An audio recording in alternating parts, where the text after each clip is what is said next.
in Zambia. Cha-cha. Fiamma. Hi. How are you? Look, I hate to interrupt your, working and all the things that you're doing down there or whatever. I know you're taking important time off. I can't find anybody, and we got to do the show. Actually, this is our week off. I don't know why you're calling me. We did a week off. And then we did another week off where I did the Bastille Day thing. And I mean, I don't remember saying 3 weeks off in the summer. I think I'd remember if I said that. Yeah. The 47 years old are counting. Oh God, the mind plays tricks. Okay. But look, we promised. That was cruel laughter. We did promise, if you're up for it, that we would give people a Zambia update on the election. And I know things are still... you tell us. Why don't I tell you? I'm not going to tell you what they are. You tell us. Okay, so the Zambian election were held last week, and the leading party are the Patriotic Front with incumbent President Edgar Lungu against the opposition with the United Party for National Development and the candidate Hichilema. The election were characterized by... folks, if you want to catch back up on this, just go to episode 15 and you can get a full kind of setup. Anyway, Go ahead. Prego. So the election were characterized by harassment, violence, riots, and the shutdown of the internet all over the country, the connection, the social media, anything. Of course, by the incumbent President Lungu and the Patriotic Front. However, Zambians are completely upset, frustrated by this decline of democracy. In fact, Hichilema won the election, and it's the third time in Zambian history since 1991 that the opposition manages to unseat the incumbent president. Hichilema now has the daunting task of consolidating democracy, growing the economy, restoring the rule of law and the corruption, and also restore the party and destroy the cadres in the party. So, right, like the party structure. Yeah. That sounds like a mess.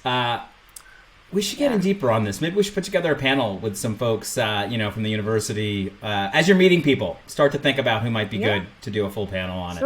Maybe we could even do one from a bunch of folks from different sub-Saharan African countries and kind of do a compare and contrast. No, I'm not just buying time because I don't know what else to do to fill the show. No, I'm not just talking. We're having a real conversation. Don't give me that look, okay? All right. So I think we'll do an in case you missed it kind of rerun thing. So I'll just rerun that thing Jacopo made from last time. I think we'll put in that panel that you and I did, the Cinque Stelle one, because as you'll recall, I think Conte is now the head of the party, and it's a very normal party now. They've sort of made a regular hierarchy party structure, so maybe it's interesting to dig back into that. And I did spend a lot of time when I was in France last week thinking about it, re-subtitling Mathilde Larrere's Bastille Day special episode, because I know people were having trouble reading the subtitles, and so now they are huge. These are big subtitles. Okay, these are big, honking titles. If you like big titles, you will like this interview.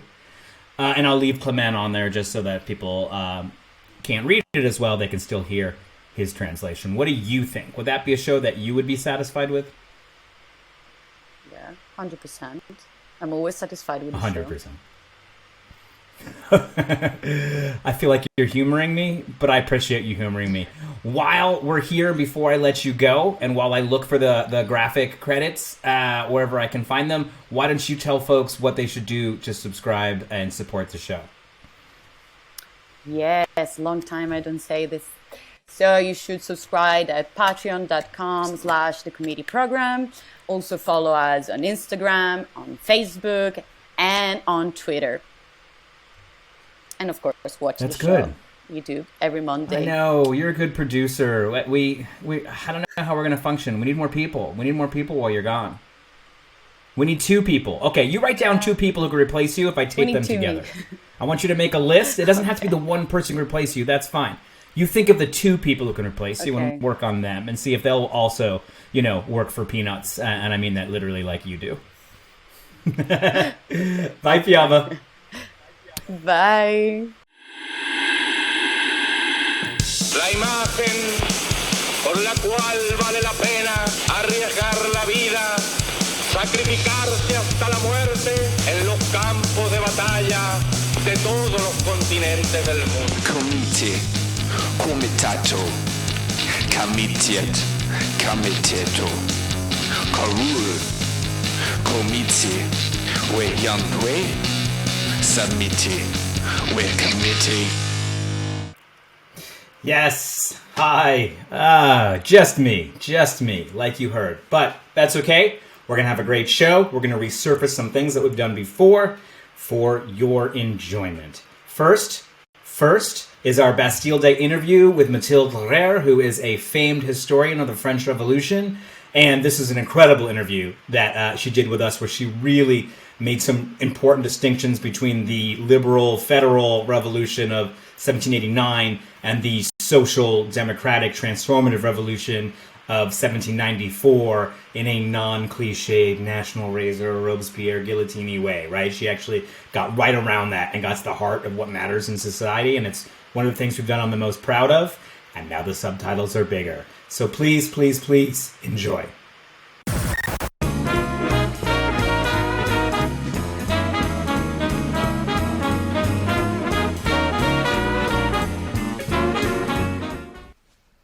Hi, and welcome back to the committee program. I am your host, Arun Chaudhary, and this is our Bastille Day Spectacular. In fact, the third annual Bastille Day Spectacular. And in this segment, we're actually going to get into it in a real way around what Bastille Day means, because we are talking with French historian Mathilde Larrere, who specializes actually in the French Revolution. Thank you so much for being here and for speaking with us. And thank you for the invitation. Look, of all the places that I've worked in Europe, in France, politicians are the most likely to invoke the past even when addressing present issues, and this includes the revolution. Can you tell us a bit about the space the revolution still captures in the French political mind, not the cultural one, the living history of it as used in politics? Oui, alors effectivement, les politiciens, les journalistes, enfin tous ceux qui interviennent dans la vie politique ont une espèce de passion pour la citation révolutionnaire. La Révolution française, et pas seulement, cette année, c'est de la Commune dont on a beaucoup parlé. Alors, ça s'explique évidemment, vous l'avez dit, de toute façon, quand les politiciens parlent de la Révolution française, c'est pas pour faire un débat scientifique. Déjà que de toute façon, en général, ils connaissent pas grand-chose à la Révolution française, donc ce qu'ils en disent est souvent tout à fait caricatural. Donc, l'enjeu est pas de comprendre la Révolution française, l'enjeu pour eux est de dire des choses du présent. Et en fait, ça s'explique parce que les conflits qui se sont joués au moment de la Révolution française, finalement, opposent des forces politiques qui sont toujours en conflit de nos jours. Avec, les contre-révolutionnaires ont été largement écartés, donc la question ne se pose plus vraiment. Mais sinon, entre les libéraux et les démocrates sociaux, les républicains démocrates sociaux, qui est un combat de la Révolution française, d'une certaine façon, c'est l'opposition entre les fameux Girondins et les Montagnards, et ça se rejoue actuellement. Donc, invoquer tel ou tel personnage de la Révolution française permet de rejouer le combat. Je vous donne un exemple. Robespierre qui va être en permanence cité par la gauche, ce qu'on appelle en France la gauche de la gauche, donc maintenant la gauche du PS, parce qu'on considère que le PS est sorti de la gauche, de cette gauche-là. Robespierre est évoqué, alors qu'à l'inverse, dans tout le camp libéral, Robespierre, c'est le bourreau, le psychopathe sanguinaire, absolument insupportable, on ne pense qu'à la guillotine, etc. Ce qui se joue là, en fait, ce n'est pas la question de savoir quel est le rôle réel de Robespierre dans la Révolution française, mais de savoir si l'égalité doit l'emporter sur la liberté ou l'inverse, permet de s'engueuler sur les questions d'importance de la politique sociale au regard d'autres politiques. Donc c'est des enjeux du présent. Et s'agissant de la prise de la Bastille, on voit aussi en ce moment le gros débat est de savoir si notre 14 juillet célèbre la fête de la Fédération ou la prise de la Bastille. Et évidemment, le camp libéral et le camp au pouvoir actuellement dit que le 14 juillet, c'est la fête de la fédération. Pourquoi ? Parce que comment assumer le fait que notre fête nationale soit la célébration, en fait, d'une journée émeutière, révolutionnaire. Ce alors que, en ce moment et depuis quelques années, le pouvoir est face à des formes insurrectionnelles dans la rue. Donc, comme la fête nationale repose pour partie sur la célébration d'un jour où le peuple s'est saisi de la violence, eh bien, il y a une volonté de dire que non, le 14 juillet, c'est pas la prise de la Bastille, c'est la fête consensuelle de la Fédération. Et à l'inverse, toute la gauche dit mais non, pas du tout, c'est la prise de la Bastille, etc., etc. Alors que c'est les deux en fait, c'est les deux et c'est pour ça que l'historien, moi je peux pas dire d'un côté c'est la fête de la fédération parce que ce n'est pas que ça, c'est la prise de la Bastille parce que c'est pas que ça, parce que historiquement c'est les deux. Mais le débat actuel n'est évidemment pas une question sur pourquoi ce choix de la date du 14 juillet, mais quelle reconnaissance politiquement peut-on avoir d'une violence qui est une violence populaire. En d'autres termes, le peuple peut-il se saisir d'une violence politique légitime. Et c'est ça l'enjeu. Donc l'enjeu, il est au présent, il n'est pas au passé. Okay, so if I try to sum it up, basically talking about revolution helps to talk about today because actually politicians in France are barely aware of the complexity of the historian issue, of the expertise issue of revolution.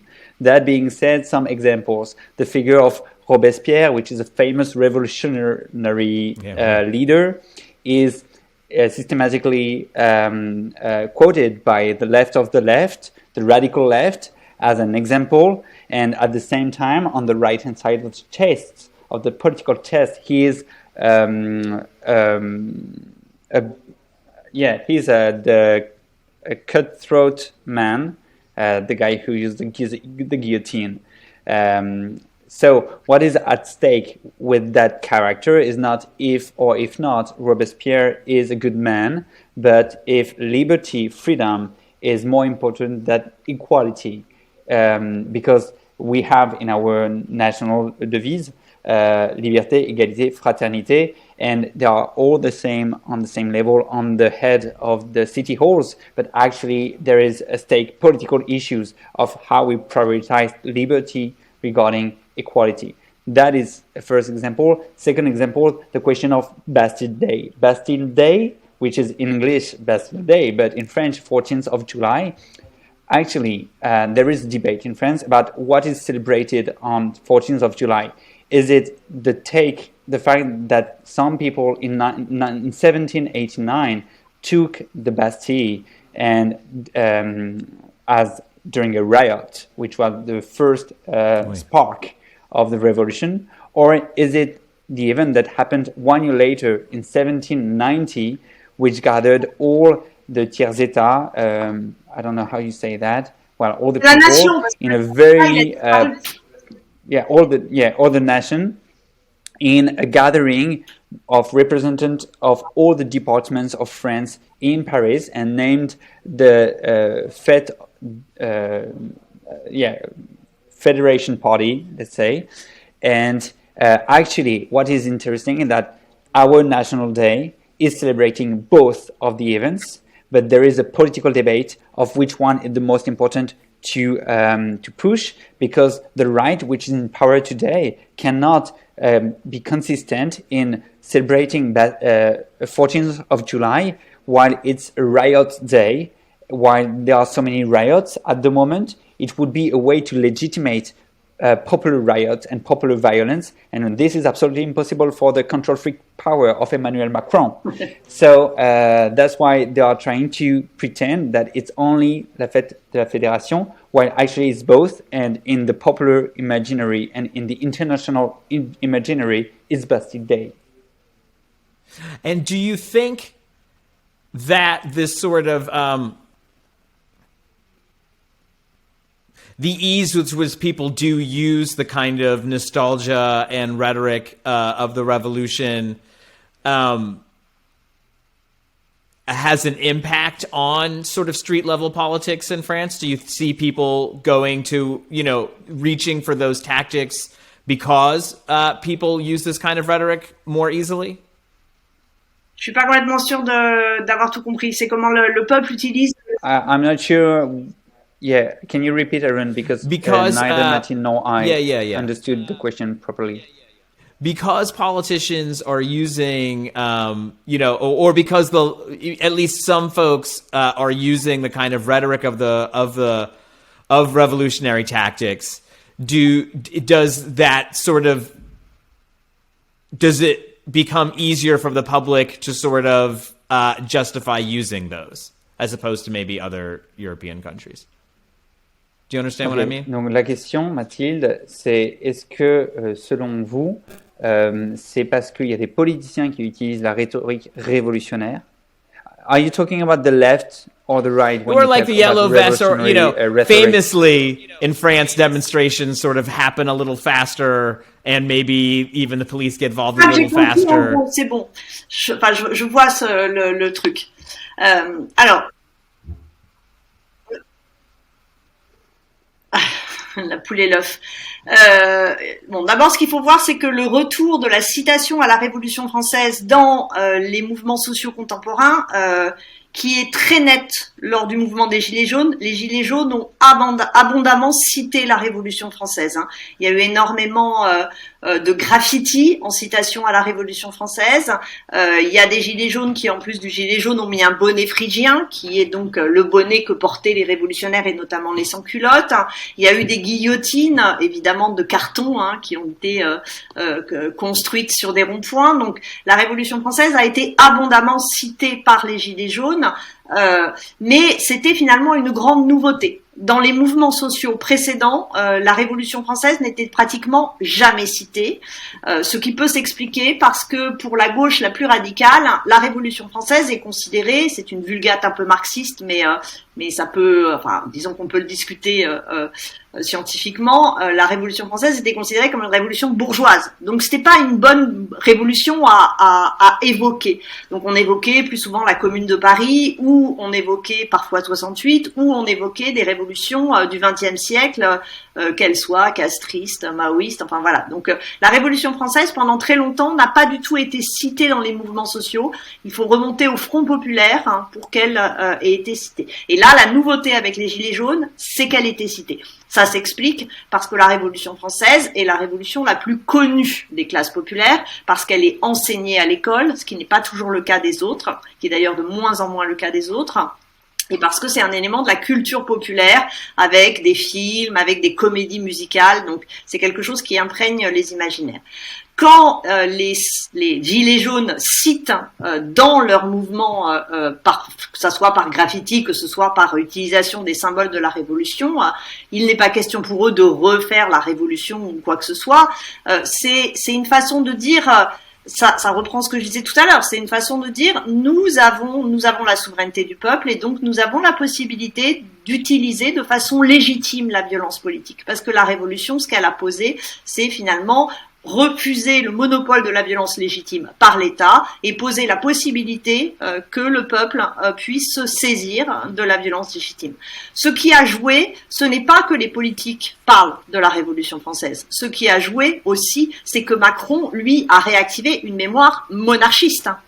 Et en fait, Macron, en réinvestissant Versailles, dans lequel il est allé beaucoup plus que tous les autres présidents, en disant dans des interviews qu'il manquait un roi à la France, que la France ne s'était pas remise d'avoir tué le roi, et donc l'impression d'un pouvoir qui n'est plus présidentiel, mais d'un pouvoir qui devient monarchiste, eh bien, a suscité en réaction dans le mouvement social des Gilets jaunes, eh bien, la réactivation en face de la révolution qui justement a mis fin à ce pouvoir monarchiste.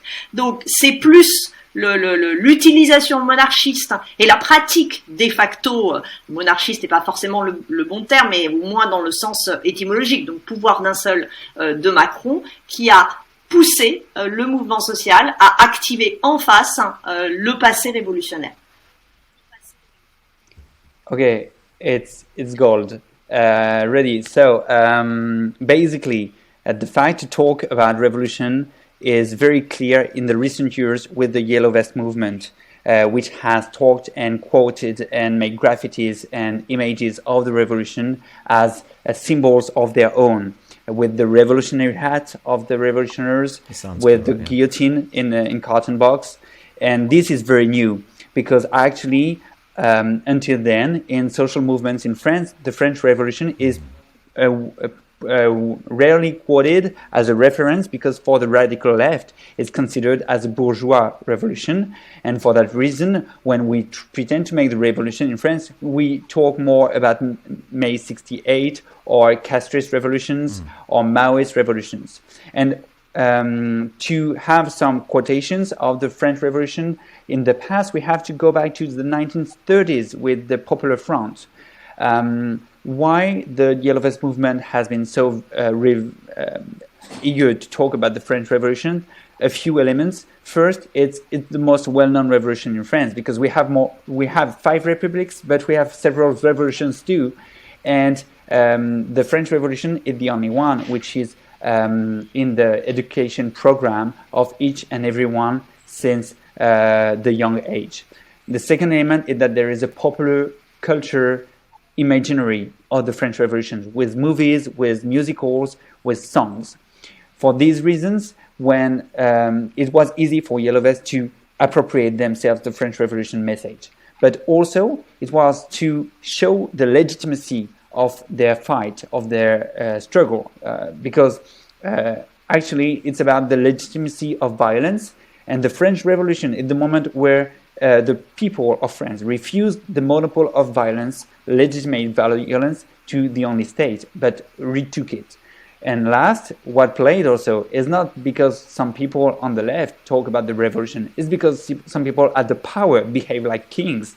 And Macron has very intensely reactivated the memory of the king and the monarchy because he has been a lot to Versailles. He's in the Fifth Republic, the president who has been so often, the most frequently to Versailles, which is the palace of King Sun King. Here we are. He has pretended that a king was missing for French people who had not made the courtesies of the death of the king. And all these elements make that Emmanuel Macron behave on some parts as a king. And for that reason, the Yellow Vests behave as a revolutionary people. Is this deliberate on Macron's part? Do you think is there some base he's trying to appeal with this quasi-monarchical stance? Est-ce que c'est volontaire de Macron de se comporter comme un roi, ou est-ce que il le fait, c'est pas vraiment sa faute? Est-ce qu'il y a une stratégie chez Macron et est-ce qu'il y a une volonté d'apparaître comme un président roi? J'aurais tendance à dire que c'est tellement répétitif. Enfin, je veux dire, il est quand même suffisamment au courant de l'histoire, des risques d'une telle instrumentalisation d'un passé pour que ce soit volontaire. Ça n'en reste pas moins complètement surprenant. C'est vrai que c'est là, moi, j'avoue que j'ai été assez désarçonnée. La fameuse interview, je crois que c'est à l'Obs, où il dit que voilà, la France ne s'est jamais remis d'avoir perdu un roi et enfin, c'était complètement hallucinant. Les bras m'ont tombé. Donc oui, c'est volontaire. Quelle stratégie? Je suis incapable de le comprendre parce que ça ne peut créer que des effets pervers. Et est-ce que vous voulez parler de son surnom de Jupiter, Mathilde? Oui, mais est-ce que ça a un lien avec ça? Là, on est plus dans la personnalisation du pouvoir, d'une certaine façon. C'est-à-dire que de toute façon, la Ve République est une république présidentielle et qui s'est renforcée. Donc, on est dans la personnalisation du pouvoir et lui l'a fait plus encore. Il n'était pas obligé de réactiver la mémoire monarchiste. Il pouvait finalement rester dans sa personnalisation, pipolisation, sans être obligé de réactiver cette mémoire monarchiste. Après, cette mémoire monarchiste a été réactivée contre lui aussi, avec tous les gens qui ont comparé Bernadette Macron à Marie-Antoinette et les caricaturistes qui ont mis sa tête sur la tête de Louis XVI, enfin, en faisant des Photoshop. Cela dit, c'était le cas des autres. Ça, c'est le propre de la Ve et de tradition monarchique dans sa constitution. Donc c'est normal, mais lui, il l'a fait encore plus que d'autres. So, Mathilde said that Macron do that so explicitly and so frequently that it's hard to imagine that it's not a conscious behavior of him. of his, and also because Macron is not an undercultured person. He's pretty aware of history of France, and he's aware of the risk of such an instrumentalization of the past. And at the same time, it's quite hard to understand why he did that, because there are so many negative elements when you pretend to be a king facing revolutionary people. So it's hard to understand. But it's also contributing to, it's also because the Fifth Republic, which we are in right now, is a very personalized power way of leading the country. And so it's kind of consubstantial with the regime itself. And then I know we have limited time, but my last question is also kind of a big one, which is in her book, The Abolition of Political Parties, Simone Weil suggests that the French Revolution marks a turning point of politics becoming professional, and that once this happens, something is lost in order to sort of, for a party to exist, collect dues, this kind of thing. It's something that I think about in relationship to the Democratic Party in the USA a lot. Political parties as sort of businesses. Do you similarly see there being a sort of binary point that is the French Revolution in which the professionalization of politics really accelerates? Alors autant je trouve que les... Oui, non, ça j'ai compris. Autant les critiques que Simone Weil fait dans ses notes sur la suppression des partis dans les années, on est dans les années 20, sont parties largement justifiées, autant son analyse de l'origine et du rôle matriciel de la Révolution française dedans, moi je ne suis pas d'accord. Il n'y a pas du tout de professionnalisation de la vie politique sous la Révolution française. Il n'y a pas de parti sous la Révolution française.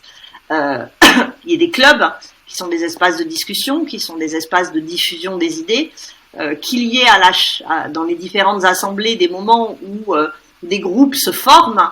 Voilà, on a pu parler des Girondins, des Montagnards, hein, mais ce ne sont absolument pas des partis, ni au sens moderne, ni au sens même que prendront les partis dans l'espace anglo-saxon, que ce soit en Angleterre ou aux États-Unis.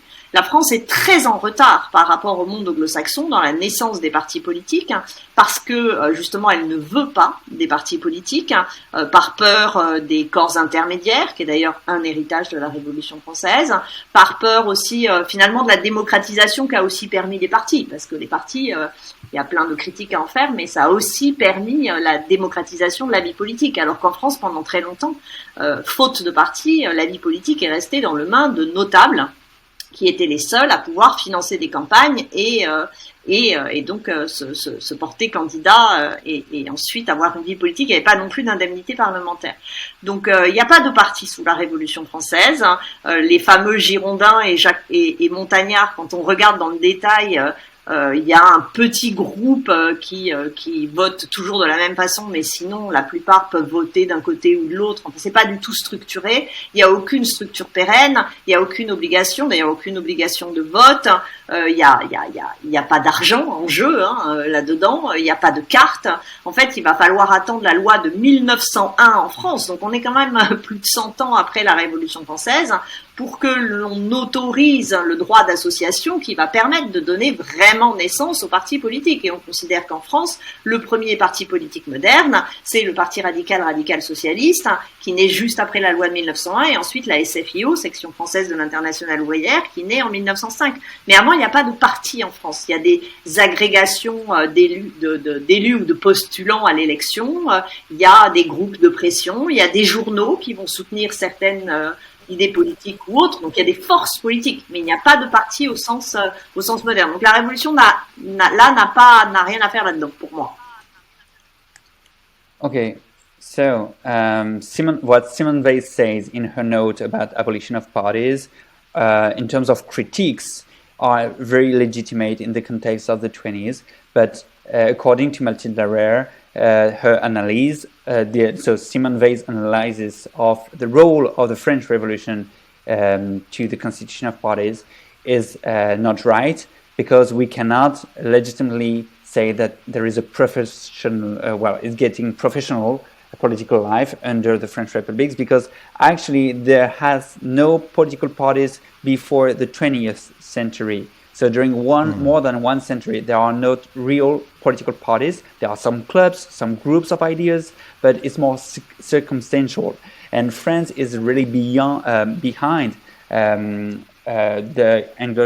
Anglo-Saxon world about political parties, because there was a fear of the emergence of political parties that are a way to then lead to a democratization of the political life, while otherwise it's more in the hands of notables. And that's why it's just after 1901 that in France, after the law of 1901, that political parties are authorized and become legal. And from then, there has been the emergence of political parties, and strong ones. But before that, there was just groups of pressure, some newspapers, some aggregated forces, but not the logic of parties with the logic of votes, with the logic of money. And then the final thing I'd like to ask you, and again, thank you so much for being with us, is what else does the world look? The world celebrates the French Revolution in such an odd way, a very fetishistic way. What is it that you think that huge generalization, but what does the world get wrong when we look at it from outside France and we think about this event obsessively the way that people do? Je veux bien que tu m'aides, Clément. Ok, donc la question d'Arun, c'est lui, il a la perception qu'à l'international, les gens, quand ils parlent de la Révolution française et du Bastille Day, ils sont très fétichistes et du coup, et qui sont sur un truc où ils ont un objet, mais ils l'utilisent un peu comme un gimmick sans forcément l'avoir compris. D'après vous, qu'est-ce que les étrangers, le monde international, ne comprend pas quand ils parlent de la Révolution française? Oula, plein de choses, hein, mais il n'y a pas que le monde étranger qui comprend pas. Une grande majorité des Français ne comprend pas grand-chose à la Révolution française, donc parce qu'elle est extrêmement complexe. Je pense que déjà l'erreur que l'on fait est de ne pas voir finalement la profonde complexité de la Révolution, et notamment la différence entre sa phase libérale, enfin ces deux phases libérales, c'est-à-dire 89-93 dans un premier temps, et puis ensuite le Directoire, et sa phase interne qui est démocratique et sociale, que l'on a toujours tendance à ne pas voir comme un moment de République démocratique et sociale, mais à analyser uniquement au prisme de la violence, de la guillotine, du rasoir national, de Robespierre, le bourreau, etc. Mais ce qui fait que même si on demande à des Français qu'est-ce que c'est que 93 pour eux, ils répondent, voilà, guillotine, Robespierre, c'est horrible. Et quand on leur dit, oui, mais le maximum, vous en avez entendu parler, connaissent pas le maximum. Le fait que l'abolition de l'esclavage ne date pas du tout de 89, hein, mais date de 94, la plupart des gens le pensent pas. Les gens pensent que l'abolition de l'esclavage c'est 89. Non, c'est 94. Donc en fait, c'est ce moment qui est la cible de tout le discours libéral et qu'on retrouve aujourd'hui encore. Et on revient à la question première, hein, qu'est-ce qui est en jeu dans le discours sur la Révolution française? Ce qui est en jeu, c'est les conflits actuels entre ce qu'il reste du libéralisme et ce qui reste de la République démocratique et sociale. Cette partie-là n'est absolument pas connue. La dimension populaire de la Révolution française est aussi mal comprise. La dimension populaire est associée à nouveau uniquement à la violence, sans qu'on réfléchisse à tout ce que cela implique de participation du peuple, d'exercice d'une souveraineté populaire réelle, de réflexion sur les modes d'exercice et d'institutionnalisation de cette souveraineté populaire. Donc de toute façon, c'est tellement compliqué la Révolution française que mal connue, elle ne peut être que schématisée et instrumentalisée, souvent au mépris de ce qu'elle a été. Quand on parle, on associe toujours la Révolution à la violence, alors que c'est marrant, quand on parle de la colonisation, c'est pas la première association qu'on fait. alors que la colonisation a été tout aussi violente. Enfin, mais voilà, il y a une lecture qui s'est imposée, qui est une lecture libérale, et qui s'est imposée dans le roman national, donc en plus dans ce qui se passe à l'école et que l'on retrouve le plus souvent dans les médias, c'est révolution égale tête coupée. Non, en fait, c'est autrement plus compliqué. La violence se trouve ailleurs, et il faut toujours en permanence déconstruire cette association délétère qui a surtout pour but, en fait, d'abord de ne pas parler de la violence d'autres moments, comme la colonisation, mais il y a eu tout un tas de travaux qui montrent que la voix anglaise, qui est censée être plus réformiste et plus douce, dit aux Irlandais qu'il n'y a pas de violence. Hein. On va en discuter avec eux. Ils en ont suffisamment, ils en ont souffert. Et d'autre part, surtout de ne jamais parler de cette période 93-94, qui certes est un moment de violence politique. Il ne s'agit pas de l'oublier et de le nier, elle est réelle, mais qui est aussi un moment de république démocratique et sociale, comme la France n'en reconnaîtra que quelques mois en 1848 et 72 jours en 1871. Finalement, il faudra attendre le début du 20e siècle, en conséquence de l'affaire Dreyfus et le Front populaire et après la suite de la Seconde Guerre mondiale pour qu'on ait à nouveau une république démocratique et sociale en France. Et ça c'est très très peu connu des gens. C'est passionnant. Je suis tellement heureux de vous traduire. I'm going to make it dense. It's not only the international world that doesn't understand the French Revolution. French people themselves barely understand their own revolution because it's a way too complex moment of history with several phases. The first one, which is the liberal phase, which is from 89 to 93, and then the more social phase from 93 to 94, and which is mostly focused in a violence perspectives with Robespierre, the guillotine, and head cut. The fact that, and it's questionable because, for example, this time of the revolution, so the second phase, brought very important social progress as the abolition of slavery is from 1794 and not from 1789. And this is highly underknown. And the fact that this second moment, this second phase, which is framed as a violence one of the revolution, is criticized is because of the leadership, of the hegemony of the liberal speech. When we say liberal, is basically the right. I know in France, yeah. And it comes back to the first question about what is important: is it freedom or is it equality? Liberalism facing social issues. The popular dimension also of the revolution is very unknown, and we associate usually the people with the violence, while actually it's about sovereignty, popular sovereignty, expression of the people, and way of governments which emerged at the time. And in a way to explain how it's kind of a very way too simple to associate the revolution with only violence. When we talk about colonization, the first association is not violence, while it's a highly violent phase of the human history. So this is an example of the fact that history, in the way we talk about it right now, is more a national novel than a history book. What else? Basically, last point. The second phase of the revolution was indeed very violent, but in its democratic and social aspects, it's a very strong time of France, and this level of democracy and social progress would not be reached before 1871 and after World War II for most of the progress we know. I think you lay it out incredibly clearly, and I'm really grateful. Thank you so much for coming on, Mathilde Larrere, and Clement Pairot, our friend. Thank you so much for helping us get through this, and we'll see you both soon, I hope. I hope to.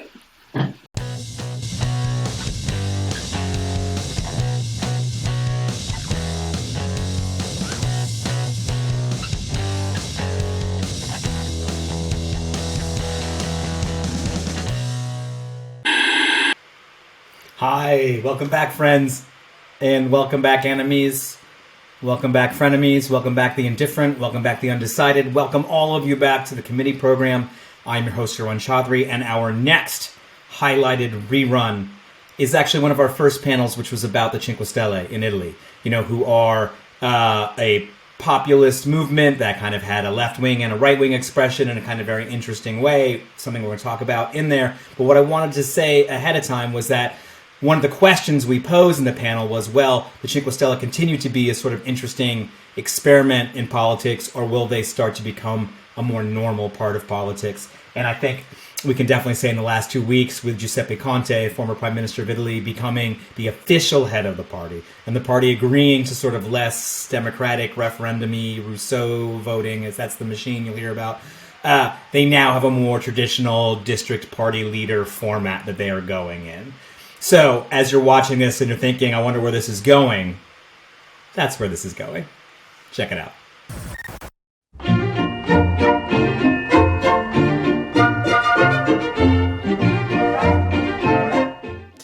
Hi, we're going to do our deepest dive, not deeper than the deep dive, in a segment we're calling Smart Club. And today it's going to be about Cinque Stelle, so let's dive in.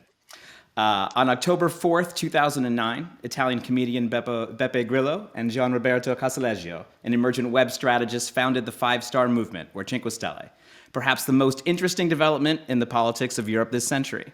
The anti-establishment populist group has resisted definition or a proper left-right classification, but has turned out to be a rebel force to contend with in Italy, winning municipal, regional, and even national elections, before, of course, a fall. A recent plummet in polls, and the subsequent political crisis engineered by centrist agitator Matteo Renzi against the Conte-led government.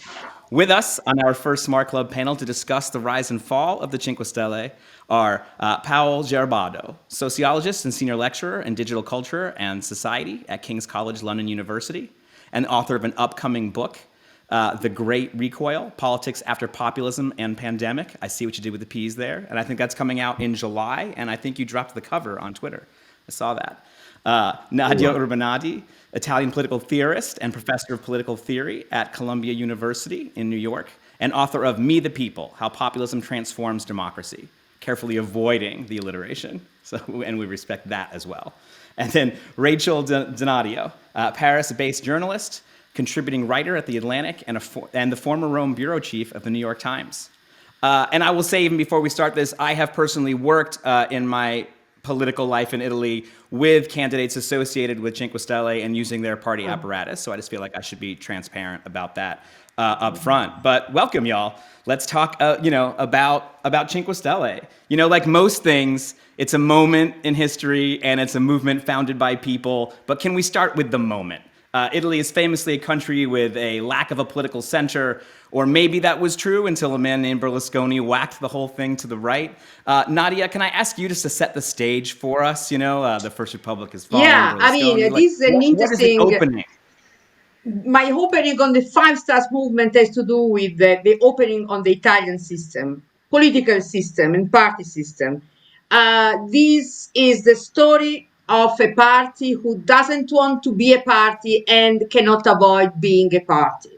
So the Italian democratic system has been, since the beginning, we can go back at the beginning of the 20th century, we start with, after World War II, a kind of an indigestible relationship with political parties, particularly because they present themselves after the liberation as the liberators, thus covering one part of the country, the north, and the south was completely outside of this process of parties and liberation together, because it was liberated by the Americans and not by the partisans and the party. So there was a kind of dualism in the new Republican Italy, which remained persistently, although we didn't see it until the end of the Cold War, when finally all the ideologies could be lifted, and we saw the reality. And the reality was a disaggregation of parties' life and the constructions of movements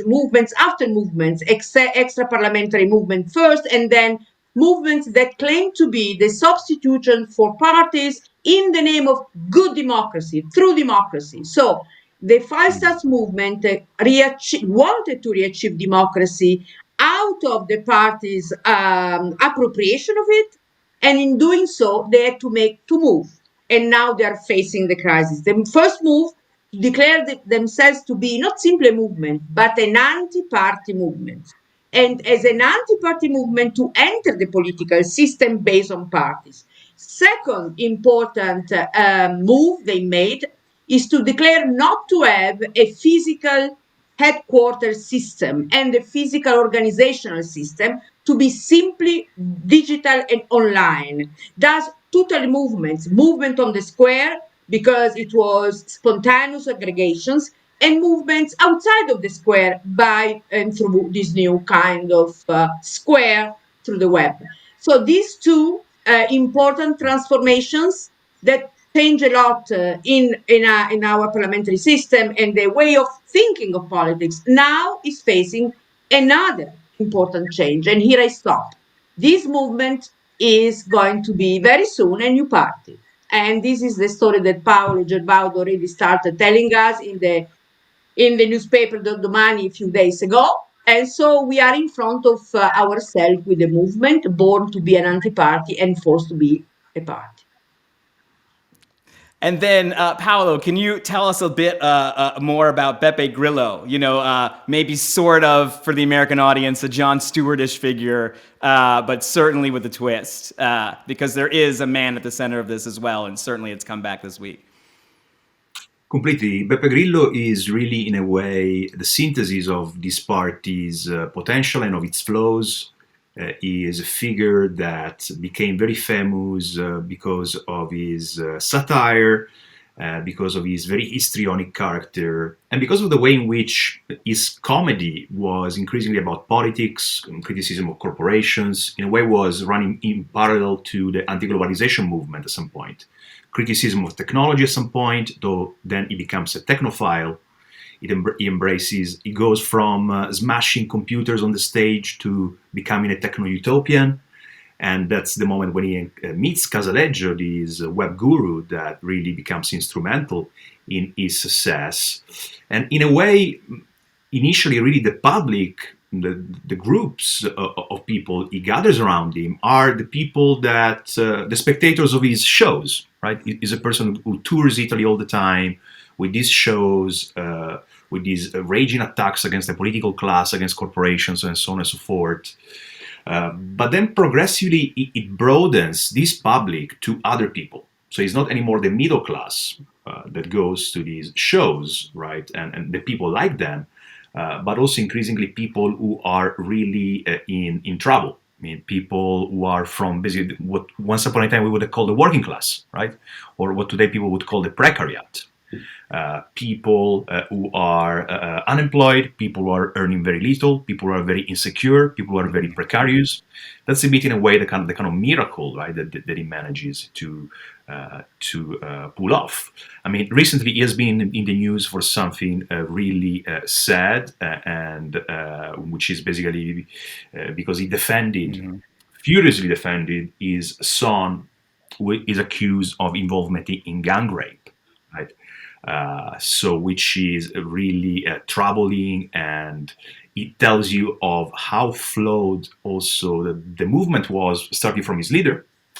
But I think that all in all, it's a movement that needs to be understood in a complex way, because it is the largest party in Italy, right? I mean, it had 30% in the polls last time around, and to a great extent it was precisely because it managed to represent people who were not represented by anyone, starting with workers and the poor. Initially, though, and Rachel, especially as an American who was so steeped in working in Italy, you know, throughout some of this time, initially it's a call to action. You know, quite literally, you know, a fuck you movement, fuck you days come. What is your impression of the people who initially were coming to those? You know, is it the precarious workers who Paolo's talking about? I mean, it's obviously a wide swath of society if it's going to start adding up to 30% a few short years later. Exactly. in the early days, the party was very much a web platform. And I think what we need to understand, what sets this movement apart from other political movements in Italy, is that it had the most developed web infrastructure of any party or movement in Italy. And so people would go to Beppe Grillo's blog, and it would be a place to talk about all kinds of issues, whether local, not in my backyard issues or larger issues, foreign policy issues, a kind of anger and discontent that Grillo was able to capture. Now, the party evolves and develops to the point that it does quite well in the elections in 2013, February 2013. Generally, when a party does well in Italy, it's also because the other parties are doing badly. And so it absorbed a lot of the momentum of some of the, let's say, centrist parties on the right and the left, the PD and Forza Italia at the time, that just were not seen as having a lot of momentum. Forza Italia in 2013 was already on the decline because Berlusconi in 2011 had stepped down, a victim of his bad management of the country's economy during the Euro crisis. The PD, the center-left, main Democratic Party, has constantly had multiple identity crises. First, it couldn't figure out where it stood, whether it was the heirs of the Christian Democrats or of the communists. Now it has a kind of Italian version of the AOC versus Hillary Clinton kind of wings, where it can't decide if it's, like social democrats or progressives. And so because of the confusion in some other parties, the Five Star Movement took that momentum. It did extremely well in the 2018 elections in Italy. And I was in Piazza del Popolo for the Atlantic at the last rally of the Five Star Movement in 2018. And I talked to people, and some were former communists, some were former voters of far-right parties, and so it really absorbed a lot of discontent. But what made it do so well in that election was promising universal basic income and having kind of an ambiguous line about, we want more sovereignty, we don't really like Europe, but we don't really want to leave Europe, but we kind of are upset about it. I mean, it captured a lot of different contradictions, and that is really what caused it to get more than 30% of the vote in 2018. Promising universal basic income, which went over very well in the South, and capturing a lot of free-floating discontent that did not find a clear expression in some of the more mainstream parties. I'll conclude by saying one other thing, which is that while Grillo has remained kind of the soul and the godfather of the party, it is always unclear who is leading this party. And in fact, in technical terms, in 2017, before the 2018 elections, the Five Star Movement was refounded, and the kind of owners of its database of voters, and this will turn out to be important, are Davide Casaleggio, the son of Gian Roberto, the web guru who founded the platform that became the movement, and Luigi Di Maio. So they kind of own the party in certain ways. And so Grillo remains spiritually connected, but he could actually never be in parliament because he had a conviction for involuntary manslaughter in a car accident, and which means he could never actually be an elected official. So Grillo remains a kind of godfather figure. Then there's Di Maio and Davide Casaleggio, who kind of own the party. But then there are other currents in the party, and it's founded in this kind of direct democracy way so that we're never really sure who's leading it. And this is also one of the reasons why it's in such a crisis today. But to conclude, I mean, it kind of absorbed a lot of free-floating political discontent that needed a direction. Which everyone wants to do, but so few actually pull off. So Nadia, it occurs to me to wonder how ideologically flexible, to use sort of a slightly dangerous term, do you find the Cinque Stelle, and how does that play out? Let's actually talk about it. Yeah, that is the characteristic of Five Stars movement since the beginning. Capable of including different issues or different claims without specifying basic principles of orientation, so that it could be in favor of universal income, but also against the immigrants, and thus to be in between the right and the left, actually above or below or outside or behind them, and thus capable of attracting all. Moreover, this flexibility showed itself in the selections of the candidates. I remember the first important moments in which they entered the campaign, the electoral campaign for administrative elections, and they elected the mayor of one of the most important industrial cities in the north, Parma. And they used to select their candidates by asking for CVs. They were looking for objective, meritocratic sign of competences without attachment to any ideologies. Actually, they were this kind of objectocracy, I call them, looking for the objectivity without ideologies and without partisanship, and meritocracy and technocratic smartness. All this together gave them different inputs inside. People who were more neoliberal, people who were more protectionist, people who were more socially oriented, and others more against social interference of the state. So different orientations, but that became a problem once they had to rule.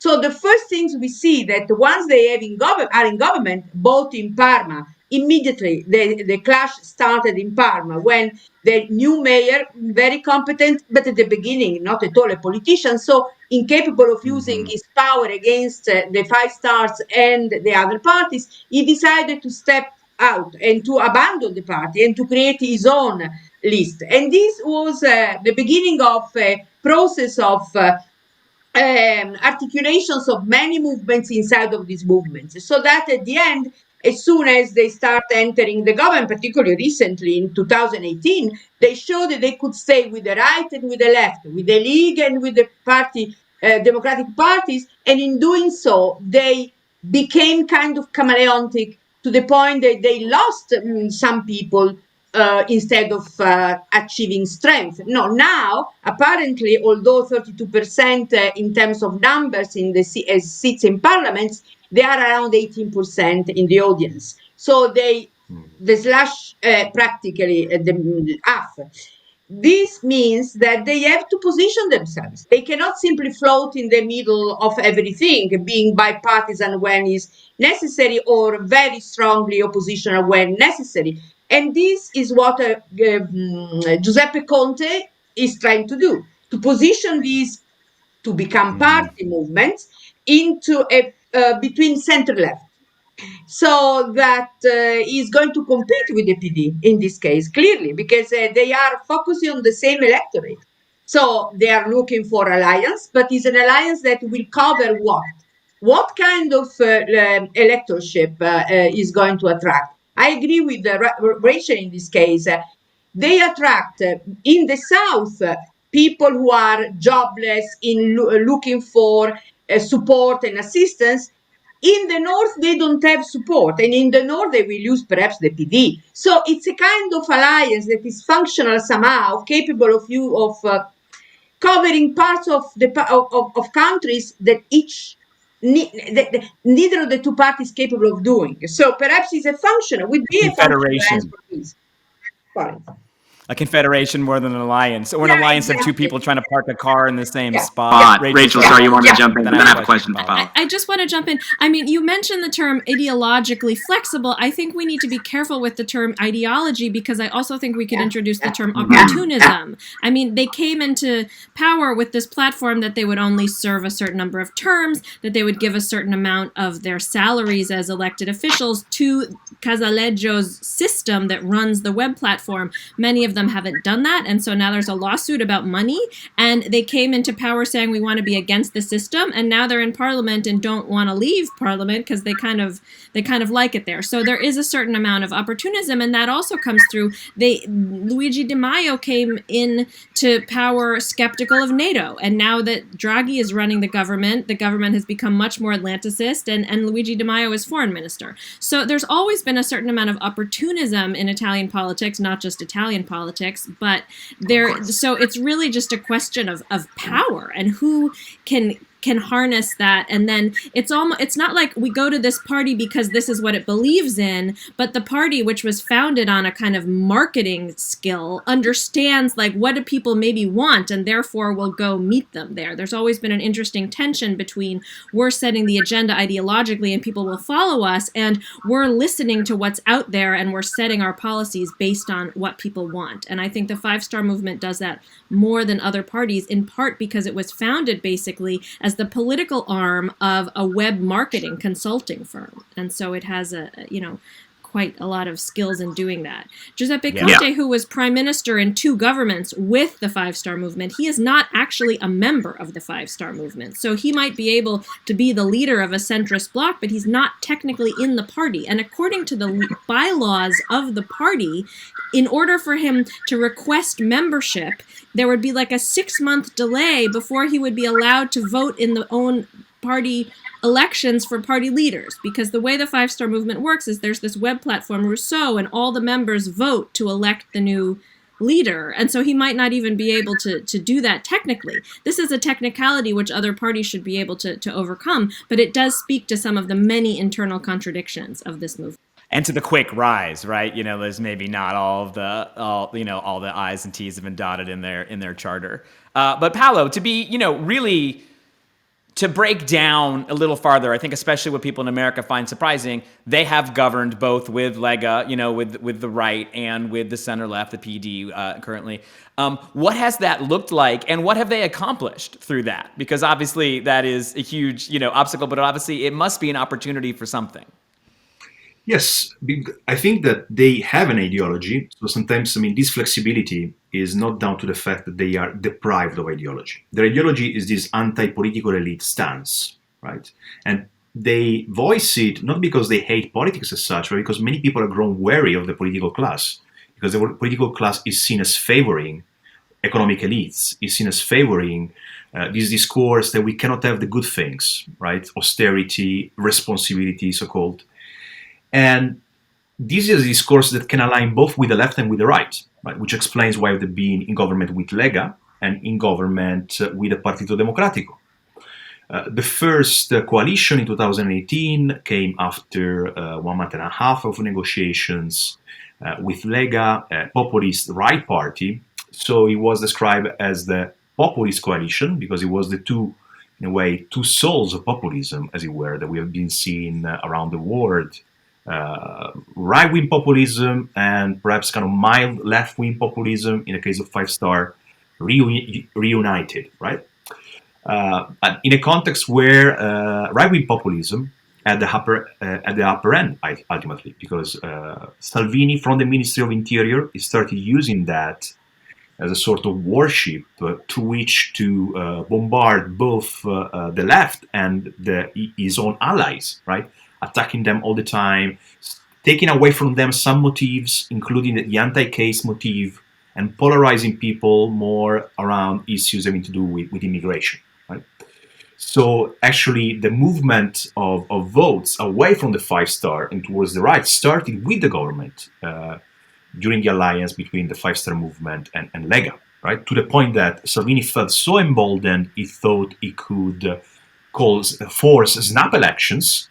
But there was a moment of hubris, the typical moment when politicians think they are stronger than they are, and it completely recoiled upon him spectacularly. And it was also the moment when Conte actually became a politician and not a puppet anymore, in a way. It was quite an extraordinary moment in politics.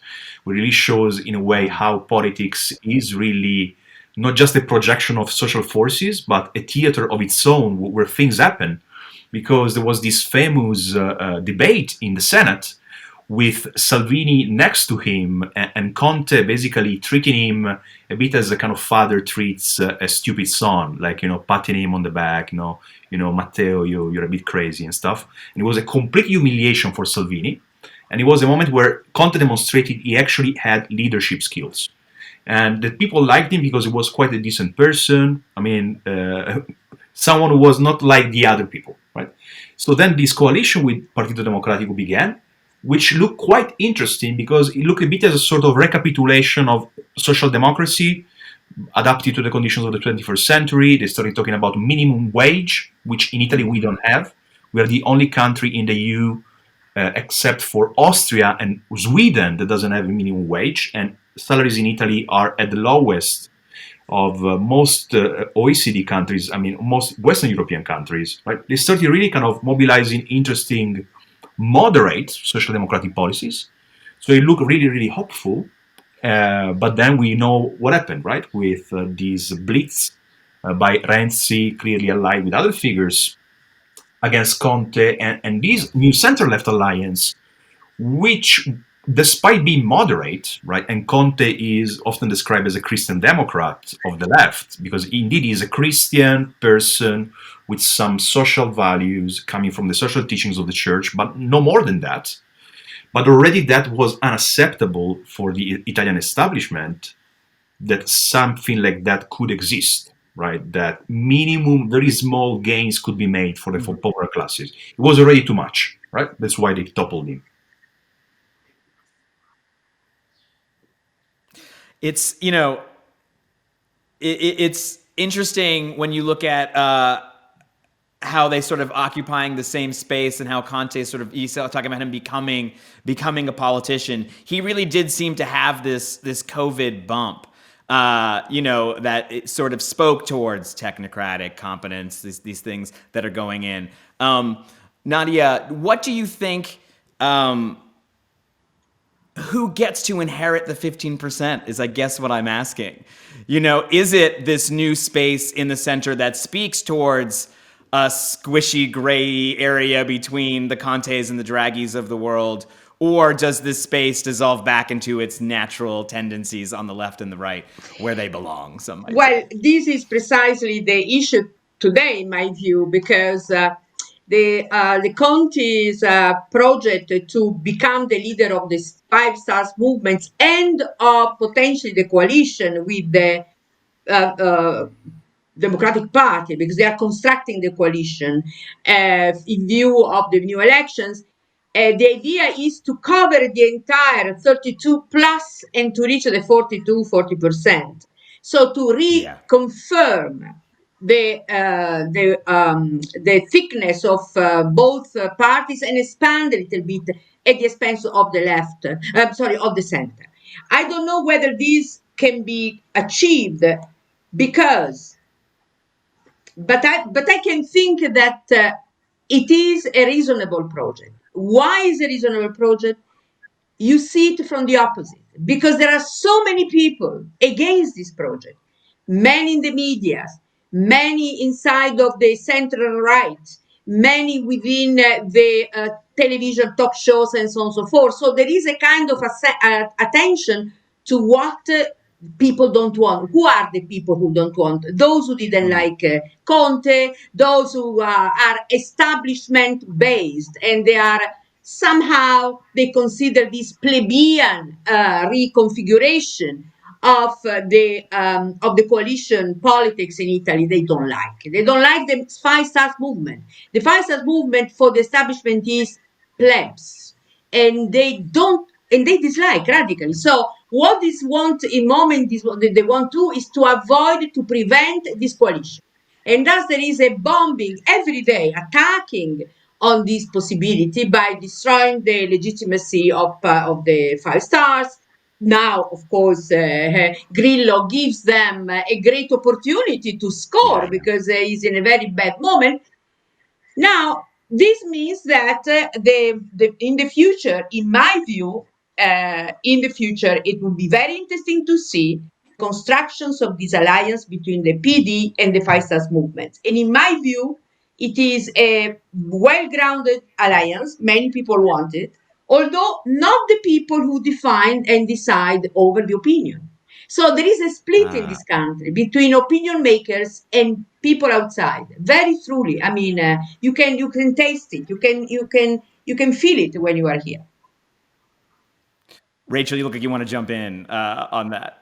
I mean, I think it's a really interesting point. Remember that after the 2018 elections, when Renzi was still leading the PD, See, there's the magic name. Yeah, Right, his party did historically badly, but he still wouldn't step down as party leader. He refused to make an alliance between the Five Star Movement and the PD, saying, the Five Star Movement are these we can't trust these weirdo populists. We're not going to do the alliance. So maybe, things have maybe changed now with Conte. But I also think when we talk about the establishment in Italy, I mean, everyone is the establishment. At this point, the Five Star Movement is the establishment. And but not yet. Not yet. All right. Well, their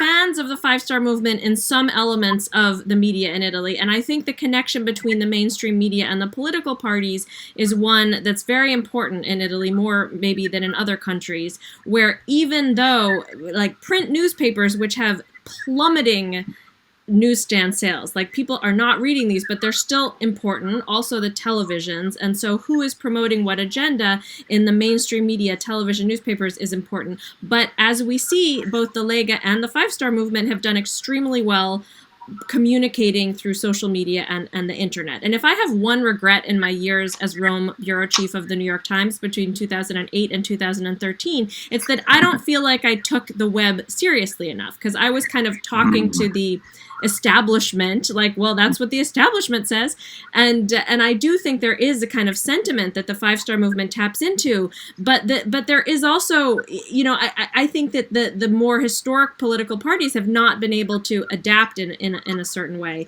I'm never entirely clear where the pure politics and personalities end and where the ideological battles begin. So I don't know if the establishment that Nadia is talking about is pushing against Conte and against a five-star Conte alliance because of his views or the views of the party, or because they just think like this guy's incompetent. I mean, the whole behind the scenes of the like Draghi coming in, the establishment line is like, we can't trust these people with the bailout, with the recovery funds, right? May I give you an example? May I give an example? Just one.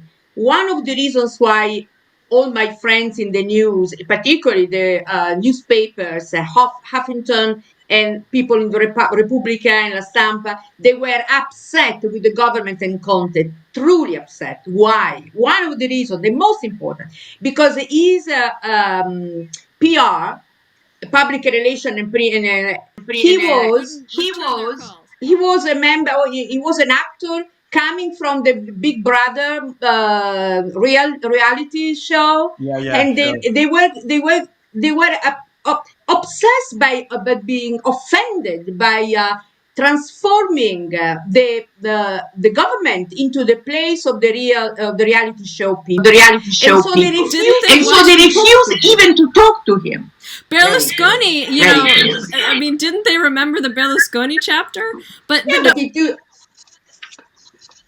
Berlusconi came from the north. He came from Milan. They come from the south. So the north is ruling in this moment the country. The north is No, the press guy for the Five Star Movement famously doesn't return anybody's call in the mainstream media. But I don't know if that, which is irritating. But I don't know if that's what is like the ultimate symbol of establishment. You know, it's not a good strategy. I will say that.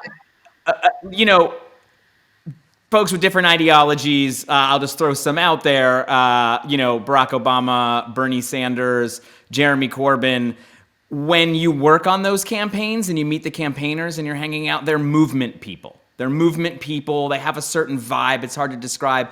That is the vibe I got from working with Cinque Stelle people, especially on the ground in Liguria for this last regional election, was the folks, you know, it was a PD, you know, five-star alliance, and the kind of people who were very active on those campaigns were five-star movement people, you know, like people who go to meetings and they are very engaged.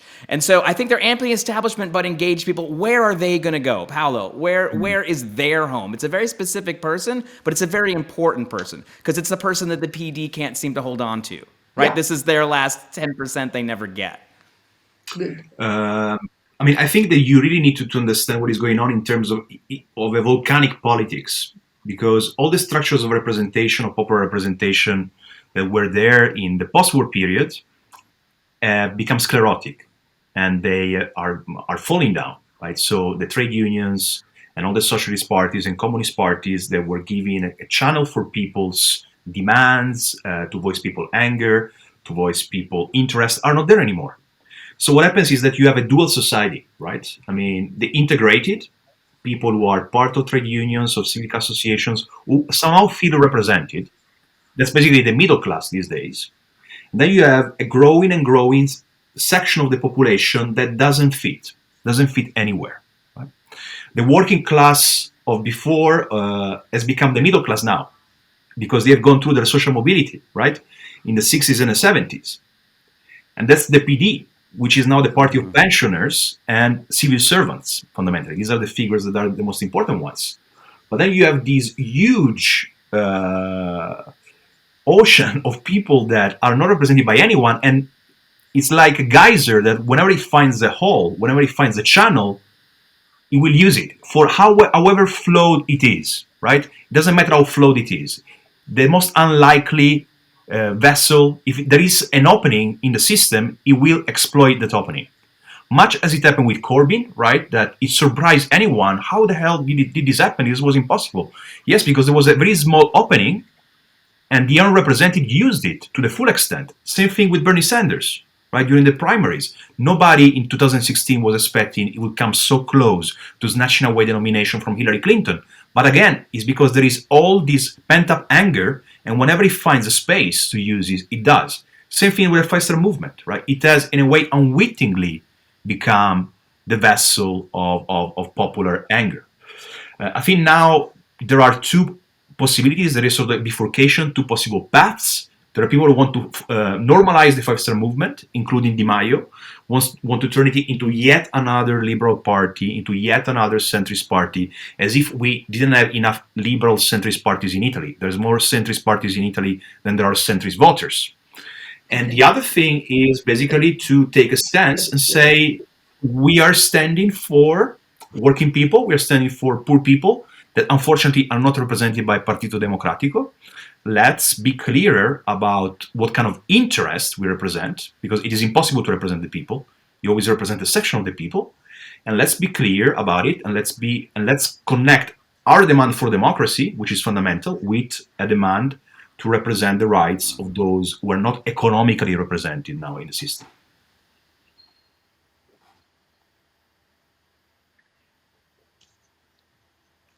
So I also would ask, do you think, and I will throw this to anyone who wants to answer it, but so much of what seems like the big boon to the right parties at the expense of the center left has been a sense of community that the parties used to foster.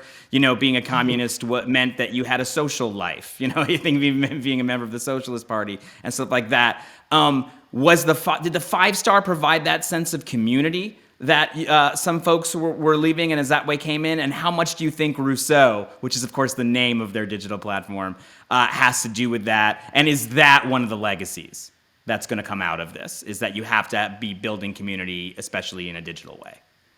If I say so, I was in the South when the Five Stars movement won in the 2013 in the regional elections. They entered in the competition, and I saw many people organizing meetups and associations connected to the Five Stars movement. Something that you could find in the past with the Democratic Christians or even Forza Italia, Berlusconi's one, or other movements.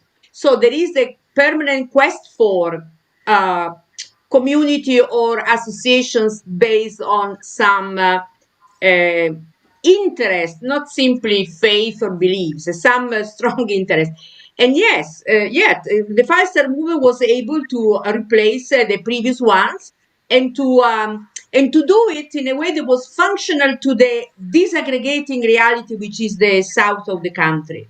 They replaced practically what after World War II was the qualunquismo, the uomo qualunque movement. It was an anti-party movement collecting people, transforming the parliament as they want to by abolishing elections and substituting elections with the lottery. That was 45. So, and they had in the South still today this sense of anti-party, which is a form of community. Is we versus them. Is we versus North, those who are inside, those who are always fortunate. There is a sense of resentment plus revenge. Resentment plus revenge. And this is connected to the sense of community that you were looking for. Yeah. In this, I think the Five-Star movement and the Yellow Vest movement in France actually share many things in common. And the difference I was saying this to Nadia earlier. One of the differences between Italy and France is that in Italy, the political opposition is in parliament, like the Five Star Movement. And in France, it's like on the street, the Yellow Vest Movement, which is a similar kind of volatile anti-party, anti-establishment sentiment, mobilizes through the web and kind of wants to hang out together like at roundabouts and, be together. And I think that that's something very important that the Five Star Movement has captured, which certainly the PD has lost. Like the PD is like a kind of intellectual thinking, disconnected from the on the ground reality, unfortunately, party. And but I also think that, as you mentioned, Rousseau, the digital platform, that is really important. I mean, who controls the data might control the party, or who. And I think that is an important question for the legacy.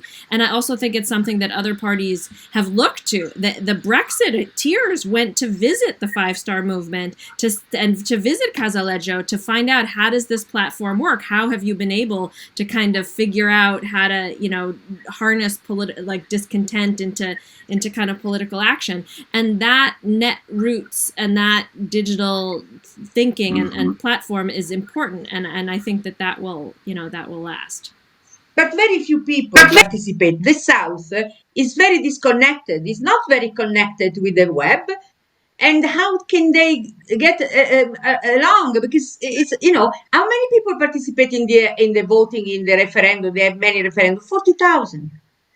40,000 of participation. So it's not so much participation through the web, which is a scam sometimes, because when they want people to vote in favor of what they want, they frame the question in a way that you vote yes by voting no. This is what they do. It's yeah, and certainly referendums are notoriously, one of the least democratic things that you can do. I mean, look, in that way, it's sort of super effective. I mean, Paolo, I would ask you, do you see other parties? Obviously everyone, as has been said, was super curious and what's going on with this Five Stars and kind of taking them apart. Who do you see now emerging as maybe the international inheritors of this movement besides the yellow vests on the streets of Paris? Yeah, because I think you need to give it to them, to the Five Star, that they've been very innovative. Internationally. Yes, I mean, there's many other parties that have followed on the Five Star footsteps, implicitly or explicitly. I think that there is a gamut of left populist party, though again, like defining Five Star as left is very difficult. One could in terms of class background and socioeconomic issues, but obviously there's Podemos in Spain, right, which also has a participatory platform. There's La France Insoumise in France, or Jean-Luc Mélenchon. What is very interesting now in Britain, I don't know if you've heard about the Northern Independence Party, which is a party that started like a joke, like an internet meme, because it advocates independence of Northumbria, which was a Saxon kingdom. They're coming on next week, actually. Yeah, in the 10th century, and it's super interesting. I find. I mean, now they actually are contesting an election, by election in Hartlepool. But what is really interesting is they describe themselves as democratic socialists, right? I mean, in terms of along the lines of Corbyn and Sanders. But what is interesting, what they said, is that if we go around and say we are socialist or democratic socialist, nobody listen to us. If we say we stand for the independence of a territory, so we say basically we're populist, territorial populists in a way, suddenly everyone listen, what is going on here? Which I think is quite interesting. So that is another example of digital party. And I think there's Razem in Poland. Actually, there's plenty of formations now that are using a bit this new template, and which expresses also, I mean, I think a key element there is distrust of party structures and of political structures as a cartel. This idea of Richard Katz and Peter Mayer. That politics and society has become like a cartel, right? Like economic cartels controlling prices, controlling supply. This is what Nadia was saying about the media, right? The media have become cartels. They've always been, but they become more so recently, right? They are controlling supply of information. That is why suddenly everybody's surprised when this party scores those results in the election. Guess what? Because the people who were supposed to inform us are instead there to prevent people being informed and people actually knowing what is going on. The same thing applies to parties. Parties these days are there to a great extent not to represent people, but to control people. They are representing the state among the people rather than representing people in the state. So this is a general pathology of society, this cartelization of everything. Parties, cultural system, media, social organization, and so on and so forth, which inevitably leads to these mercurial and kind of magmatic formations to emerge and use any tool they have. Really, anything that works can be used as a vessel for this popular mobilization. But the Five Star Movement and the Lega it had television, which was important, but the Five Star Movement did well without having, mainstream media support to a certain extent. You could argue, we could get into really technical debates about who owns the media in Italy, but I think that when you use the term cartel, you could also use the term like interest groups and things like cartel. Interest group. And as a member of the media, I feel like it's not always like thuggish and antagonistic. And the fact that these parties have done well, they've done well in spite of some of the mainstream media. So, I just want to call you on that word. I would like to add and Rachel, do you think, sorry, Nadia, go ahead. No, Nadia, go ahead, please.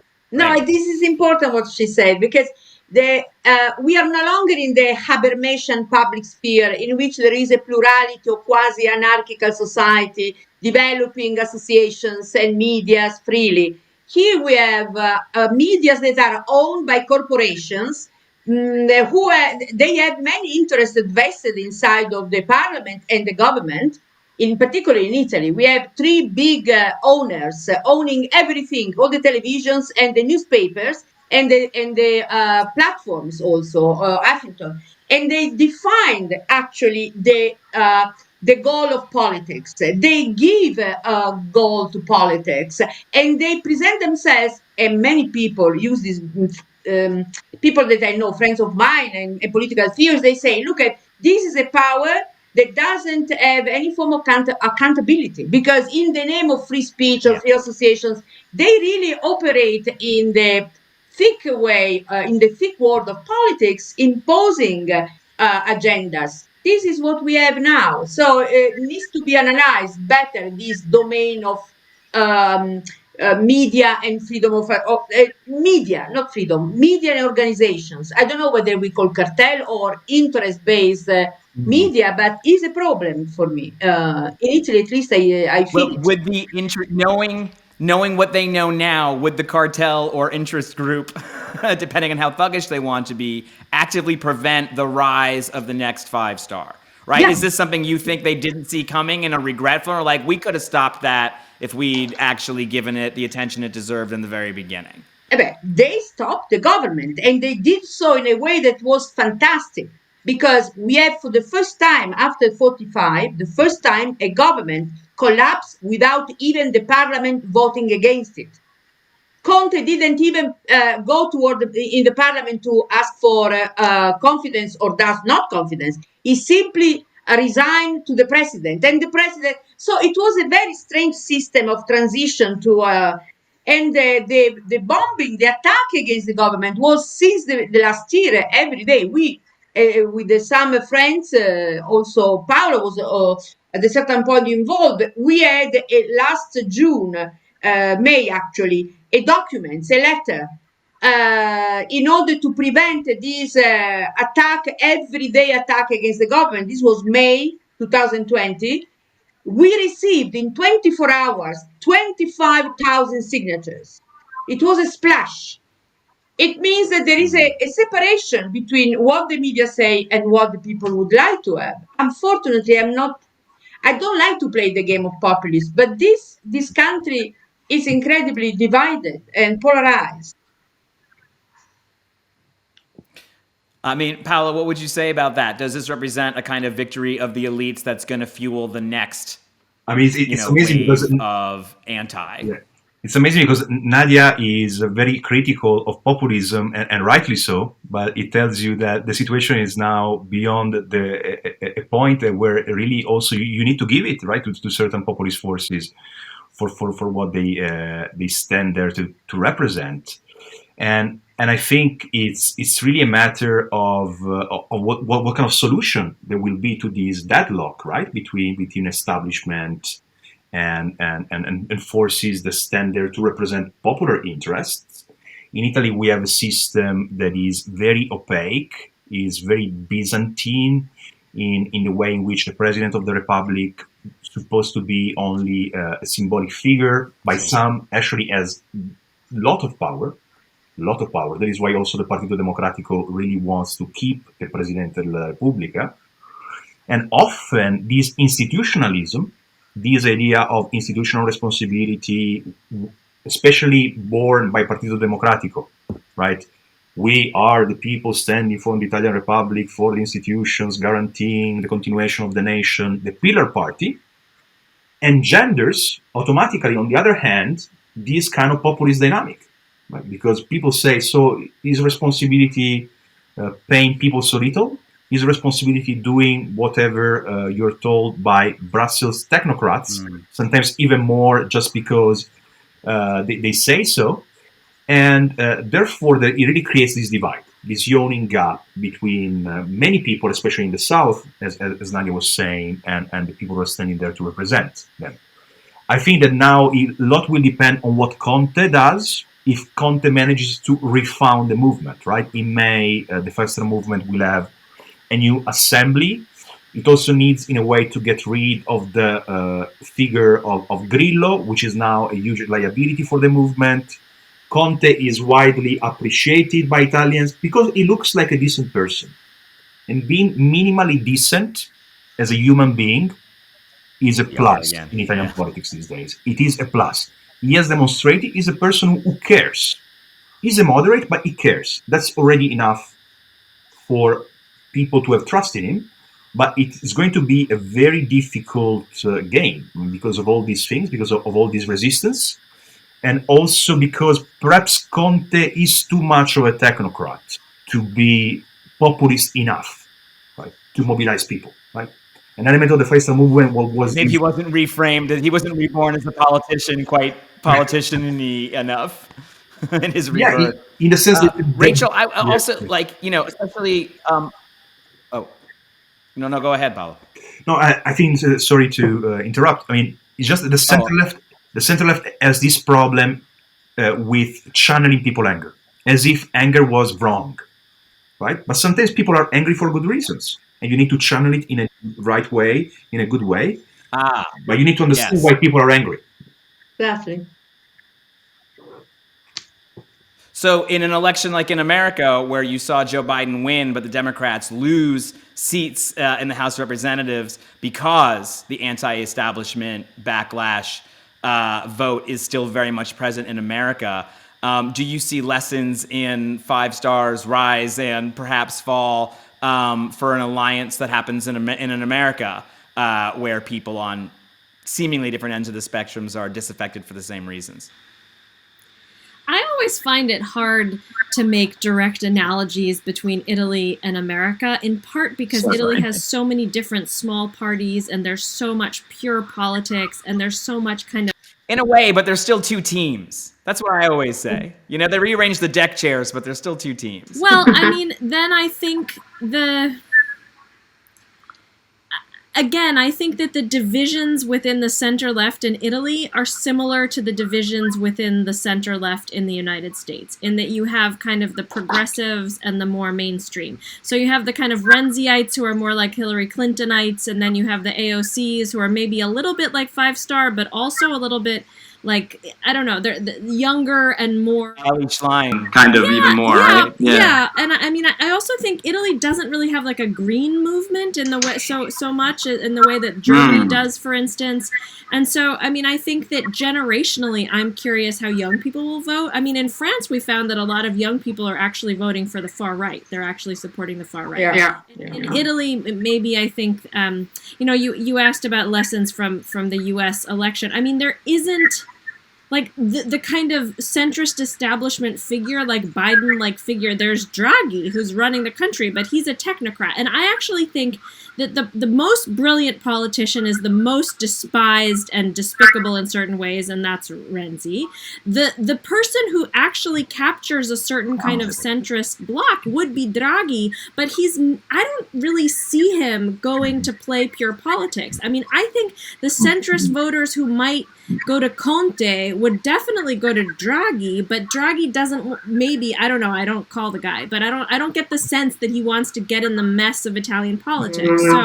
So I No, he wants to float on top for sure. Yeah, I mean, I'm not. It's hard to answer your question. Except I'll say some of the similar impulses that are animating political debate in the United States, in Italy, in other countries in Europe: generational divides, precariousness, the ability to get a job, the ability to get a mortgage, the ability to raise a family, the ability financially to survive. Those are real things, as certainly in Italy, and no party has really done a great job capitalizing on that. I think Paolo makes a really important point about the center-left being unable to capture anger. I mean, the five-star movement, in the cities they've governed, they've done really badly. The cities have not been governed terribly well, right? So, I mean, again, it's like you can capture the anger, but who's going to govern and actually make people's lives better? And I don't think anyone has a good answer to that in Italy at the moment. Well, I would like to integrate what you were just say with the 3 points. First, the institutional system in Italy is not presidential. So even if you have a good leader, he needs to have a parliamentary alliance, and this makes a leader never alone. But in the United States, the White House is there, and it is for one person, not for a coalition, for one person. And that the great Biden, who started moderate, but sincerely moderate, because Renzi is not sincerely moderate. Renzi is a populist moderate. He does everything for himself. He has a very, King Mida kind of disposition toward power, money, and presence.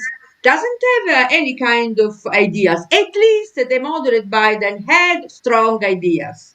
And the moderate understood that in order to take away support from Trump, a future Trumpist also, he had to be radical. He had to take a radical change. This is what we don't have in Italy. In Italy, people are scared of being radical in their choice because they expose themselves. And in this climate of alliance and parliamentary, nobody wants to be disclaimed by others. So you need cooperation, collaboration, compromise, and thus you don't want to be radical. As the great Kelsen used to say, if you want to destroy radicalism, you create a parliamentary system. This is what we do today. I mean, this is clear. What is important then, the other element of that, this is relevant in my view, is Europe. Because to be in the European Union, beginning with the 90s, it means that this technocratic way of solving problem solving to technocracy, this infiltrated in all member states. Many member states now assume the mental habit of solving problems through technicalities without looking for party oppositions or ideological or right and left or whatever. So there is the sense, as Rosanne Baron said, the only way that in Europe we feel that we can destroy or defeat populism is by deflating political competition or deflating the oppositional moments and expanding the non-political decision-making sectors. This is what we do. So in some sense, there are two ways to exit populism, perhaps. The American way, a strong alternation kind of relationship of power, one against the other one, but always politics. In Europe is more a way out of conglomeration of many interests under a kind of moderate technocrat or leader kind of, not more bipartisan than partisan. Seems to be. Paolo, I'll give you the last word because we're coming up on it. But do you think the answer is, they say famously, trust is lost in buckets and gained in drops, and obviously that's sort of a problem with the people who we're trying to get. I mean, is the answer social democracy, except nobody trusts anyone to deliver it to them properly? Or is it not that simple? I think social democracy is coming back big time, and partly what Biden is doing, lurching to the left, like veering to the left, is really positive. I mean, I criticized Biden a lot during the primaries, but I think one need to give to him that he's doing positive things, and these are things that are very hopeful, because nobody really wants to bet on collapse and after collapse, whatever, the socialist paradise. I think we really need things that are practical, that are pragmatic, that solve people's problems. But you need to recognize now that if someone today stands in a situation like Italy for policies only, right, it doesn't capture something there in the public imagination. And this thing in the public imagination is the problem of democracy. We cannot have the nice things because there are people there who are preventing us from having the nice things. It's not just a chance, right? It's not just a random thing. So the crucial problem and the slogan of the popular forces should be democracy. Because if all this is happening, it's because we don't have democracy. They call it democracy, but it is not, right? As the indignados say. Which doesn't mean that we need direct democracy, but we need ultimately real representative democracy, at the very least. Because now this democracy is not representing many people's interest. It is representing a lot of people's interest. The center is representing the certain interest in double, triple, fourfold fashion. But there are many people who are outside of representation. And if those people are kept outside, then monsters are born from that exclusion. I love that as a way to end. Thank you so much, Paolo, Thank Rachel, you. and Nadia, for being here with us. I hope you'll come back when we talk about other things that are adjacent to this. Yes. Thank you. And next week, we're going to look at the Latin American pink wave that appears to not be manifesting as we thought it might be. So see you then. Amazing. See you. See you. Bye-bye. La imagen por la cual vale la pena arriesgar la vida, sacrificarse hasta la muerte en los campos de batalla de todos los continentes del mundo. Hi, and welcome back to the committee program. I'm your host, Arun Chaudhary. Greetings from here in Pristina, but unfortunately, it's also time to say goodbye because it's time to go. Wait, are there two of me on this? This is what happens. This happens when staff goes away. This is what happens when one's around to help. This is what happens. This is what. Okay, that's been fixed. And while the going is good, I'm going to bid you a good night from here in Pristina, Kosovo, to wherever it is that you are. And I hope that you are well. And in lieu of even trying a reading, I am just going to show you a wonderful, wonderful short film by Jori, Ivens. Please enjoy it and relax.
And that's our show. Thank you so much for watching tonight, and we hope to see you next time here on the committee program. Until then, greetings from Pristina.